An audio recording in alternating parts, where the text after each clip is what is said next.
मुंबईतूनच एक मोठी बातमी। मुंबईतील नायगाव मधील बीडीडी चाळीमधील एका फ्लॅटमध्ये स्लॅब कोसळलेला आहे। बिल्डिंग क्रमांक 7 मधील दुसऱ्या मजल्यावर स्लॅब कोसळून एक मुलगा जखमी झालाय। जखमी मुलावरती खासगी रुग्णालयामध्ये आयसीयू मध्ये उपचार सुरू आहेत। दरम्यान तक्रार करून सुद्धा पीडब्ल्यूडीचे अधिकारी दखल घेत नसल्याचा रहिवाशांनी आरोप केलेला आहे।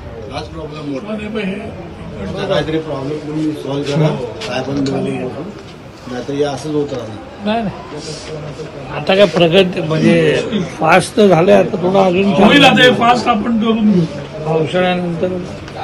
पण हे सगळं आपटाप काढूनच घ्या, सकाळपर्यंत कामच नका।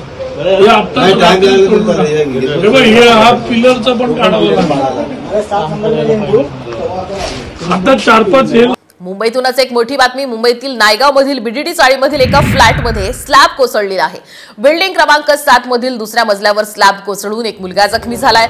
जखमी मुलावरती खासगी रुग्णालयामध्ये आयसीयू मध्ये उपचार सुरू आहेत। दरम्यान तक्रार करून सुद्धा पीडब्ल्यूडीचे अधिकारी दखल घेत नसल्याचा रहिवाशांनी आरोप केलेला आहे।